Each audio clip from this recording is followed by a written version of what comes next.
Not paying a $300 bill for people I didn't even want there? I'll start off with saying that I have an aunt on my dad's side of the family. She's 50 and has 5 kids ranging from 20 all the way to 12. She's always been known to be a freeloader and taken advantage of situations and people. One time me and my dad were planning on going to the drive-in, and my dad stupidly told her. She asked if her kids could be included too. I felt pissed because this happened every time me and my dad had something fun planned, just me and him. I'm hoping that you get the idea with what I've given you so far. But anyway, last week I wanted to celebrate my little sister from getting her driver's permit, and I invited all of our family to Olive Garden. By that I mean all of us who live in the same home. I told everyone to clear their schedules for Friday afternoon because I didn't want anyone to feel left out. Well, that's where I messed up, because my dad told my aunt and told her she could tag along without telling me. We showed up to Olive Garden at around 4:30 p.m. and I asked to a table for 5, me, my dad, my 2 sisters and my grandpa, but my dad said that if they could make it a table for 12, I asked why, and that's when he told me. I was pissed, especially because my aunt and my little sister have history, but I didn't think much of it because I wasn't expecting what was coming up. We're seated and around 30 minutes later she shows up with all her kids. We eventually order and she kept ordering expensive dishes and lots of drinks. I was kind of in awe. Considering she lives off of food stamps, which I don't shame anyone who does, but she kept ordering like she was Scrooge McDuck on just another Tuesday. The bill eventually comes up and I ask for it to be split. She says in such a grating voice, "What do you mean split bill? I thought you were paying for us?" That's when it clicked. She only came for the free fuck-on food. I immediately glared at my dad, who started blaming me, saying, "Why would you offer to pay? And then not follow through? Maybe because I wasn't expecting to pay for another 6 people?" I ended up asking the waitress how much it would be because I didn't want to ruin the mood and my little sister's accomplishment. The bill came out to be about $557.87. Excluding what me and my family, my dad, my 2 sisters and my grandpa, ate, it would be about $243.68. I outright refused to pay for her and her kids' meals. I felt as because 2 of them are still kids, but I never invited her myself, let alone agreed to pay for her bill. Now my dad is calling me in a hole because he had to pay for it with his credit card. I don't believe I did anything wrong, but that's the reason I'm here. Comment 1. NTA, very easy NTA. I don't know what is wrong with your dad. He knew you didn't invite her and her kids. He invited them. He can pay for them. Comment 2. Inviting other people at the outing you had planned without even asking is already not cool, to put it mildly. Inviting someone your little sister doesn't like at the outing you had planned to celebrate her accomplishment is our behavior. Expecting you to pay for 7 people you haven't invited there after springing it on you at the last minute is outrageous. NTA at all, and good for you, for standing your ground. I would start establishing firm boundaries with your dad regarding your aunt starting from here. Comment 3. You didn't invite her, your dad did that, so he should pay for her. Remind him that you only invited the household and your aunt is not part of said household. NTA. Also, the fact she was going all out is another reason not to cover her. You only go all out if the person paying, having actually invited you, tells you to do so as a treat. Otherwise, you order as you normally would if paying for yourself or with some consideration. Purposefully tripping over a suitcase and guilt-tripping my husband? I, F32, am currently 8 months pregnant with our first, and I am trying to do everything I can to make sure the house is ready. This started with little spring cleaning jobs, but has developed into a full-blown deep clean of everything. One of the things I have decluttered recently was mine and my husband's, M33, closet. I donated everything we don't wear, and have folded and put away everything that we won't need during winter. Some of this clothing has gone into a suitcase, which is currently sitting on our bedroom floor because it is too heavy for me to lift and put away. I have asked my husband to please help me more than once, but he is always either too tired after finishing work or he says that it slips his mind. All in all, the suitcase is currently looking like a permanent installation in our bedroom. He has at least shifted it out of the main walkway in the interim. Last night, I woke up to go to the bathroom and ended up tripping over the suitcase as I fumbled in the dark. I do obviously know where it is after it has been there for so long, but I was half asleep and trying to avoid our sleeping pup. While the fall wasn't bad, I did wake my husband in the process. My husband was initially quite worried, especially since our midwife told us any fall needed a trip to the hospital, but once he realized it was because of the suitcase, he became quite upset. He said that there is no way I could have tripped over the suitcase unintentionally as he has moved it out of the walkway, and I had done it to prove a point. He said that he could not believe I would behave so passive-aggressively and put our baby's life at risk rather than just asking him again, and that forgetting to move the case is not a crime. The more I tried to explain that I was trying to avoid waking him and tripping over the dog, the more he said that these were just convenient excuses to make him look lazy and unhelpful around the house. He said I was punishing him for not getting to the suitcase sooner, and that if anything, I should have had a plan to deal with it from the beginning as it was me who had wanted to sort out the closet in the first place. My husband was fired up again after I mentioned to the midwife this morning that I had tripped over a suitcase, and he said I could have just told her that I had fallen over the dog or my shoelaces.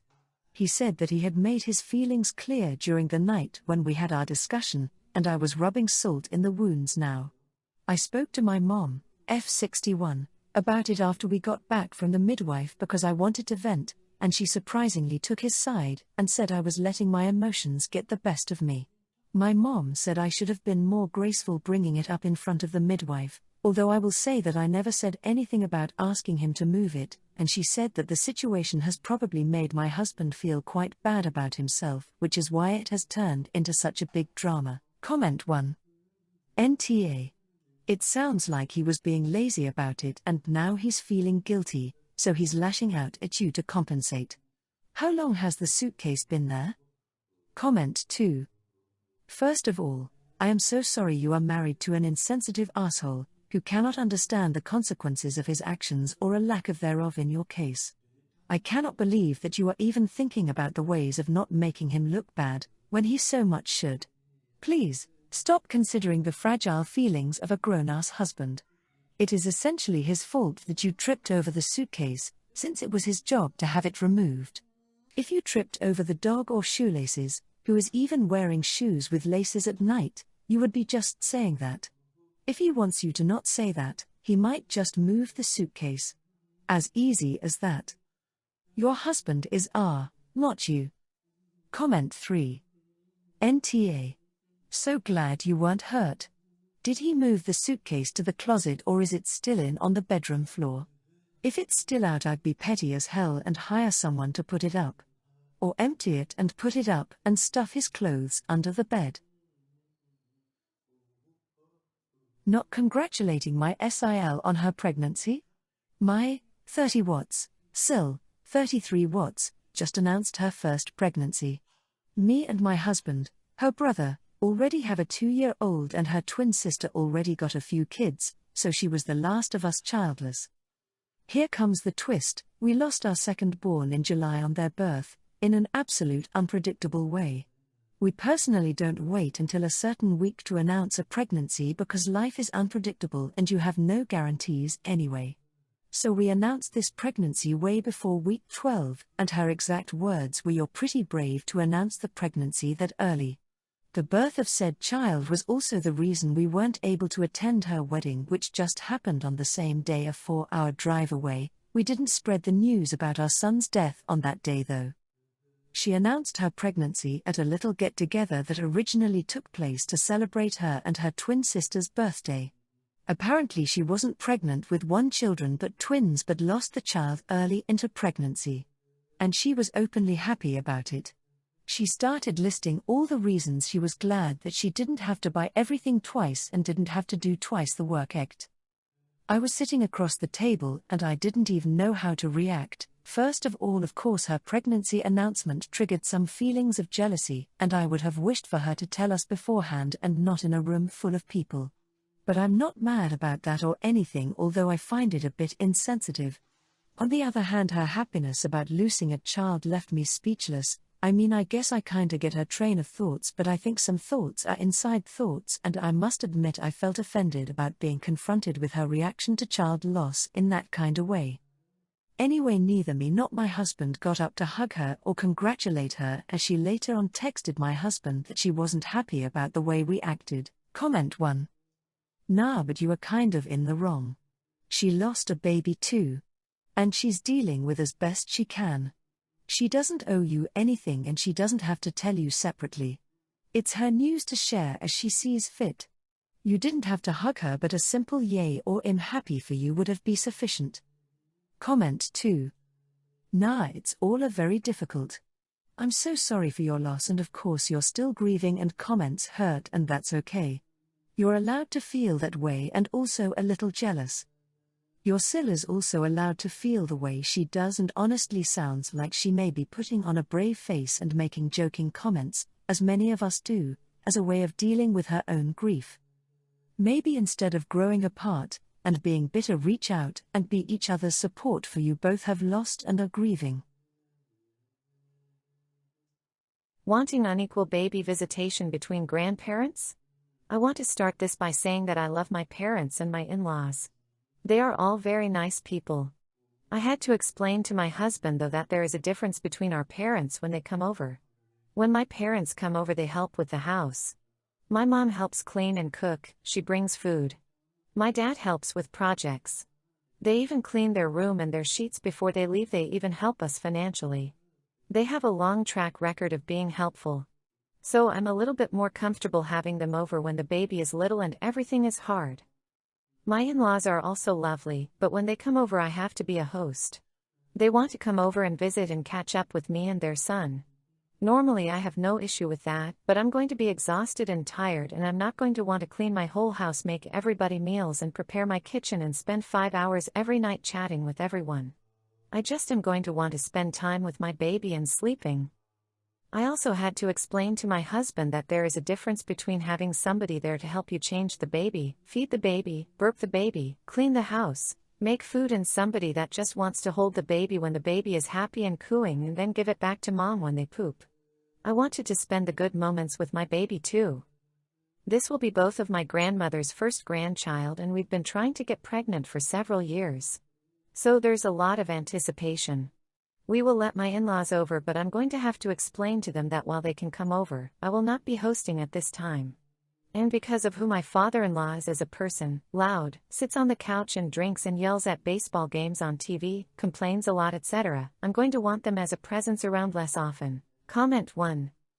NTAS, this is common, however, are you assuming they will behave this way based solely on past experience with you and your partner?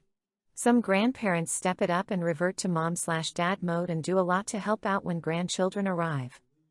Comment 2. NTA, your parents sound like help and your in-laws sound like work. But I'd encourage you to invite them over equally at the beginning anyway, with a clear statement that you will not be hosting. If they would like to eat while there, they should bring or make food themselves. They should expect to share the couch with a load of unfolded laundry, etc.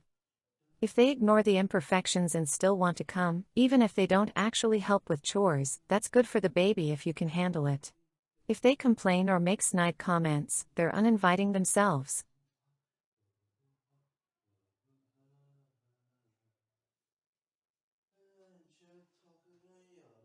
Telling my cousin that she doesn't get to claim a whole name and to get over herself? Recently, I went to a family gathering where I saw one of my cousins, Helen, for the first time in a while. To clarify, we didn't get into a fight or anything, we just lost contact over the years. To said gathering, she brought her 3-ish-month-old daughter, who happens to have a pretty common name, Emma, both fake names for privacy. On my hand, I happened to meet a girl, also an Emma, when I started this year at college. I won't give too much detail to keep the post brief, but not much after I met her, I knew she was pretty much everything I've ever wanted in a girlfriend. 2 months before this meeting, I finally got to start dating her, and it's been going good so far. So of course, when asked about my love life, I had to mention this girl, poking a bit of fun to both my girlfriend and my niece having the same name, thinking there wouldn't be a problem. After all, I had met the girl before I even knew this baby existed, and like I said, the name's pretty common. Well, my cousin apparently didn't agree with me. She got somewhat angry with me, and said, "Why did you have to choose someone with the same name as my child? Couldn't you date anyone else?" To that, of course, I replied what I mentioned before. She still wasn't convinced, and had a sour face for the rest of the dinner. TBH, I didn't take it personally, and I figured she would get over it soon enough. However, this last couple of days she started texting me over and over, pestering me about this. She even called me yesterday to talk about it, and mentioned that she didn't want my GF to meet her or her daughter, since it would make them uncomfortable. At that point, I snapped and told her that she didn't have a claim over the name Emma, and to get over herself. She of course started calling me a bunch of names, and I soon hung up. When I talked about this with my GF, she said she didn't agree with my cousin, but she understood where she came from. My mom, on the other hand, said she's not gonna get involved in my relationship, but I shouldn't get into fights with my family. The rest of my relatives' opinions are similarly mixed. What am I supposed to do here? Everyone seems to imply that I have to choose between dumping my girlfriend or getting to spend time with my niece. I feel this is ridiculous, and that I shouldn't have to choose. Is there a way to fix this? Comment 1. NTA. This is hilarious. Imagine feeling entitled enough to claim a whole damn name for yourself, and only yourself. And expect other family members to choose their partners accordingly. There is no way to fix this situation, because you'd need to fix your cousin. Let it go and enjoy your relationship. Comment 2. NTA. That's ridiculous. We had 5 Sarahs at my wedding, including my Sil and her GF. All anyone did was laugh.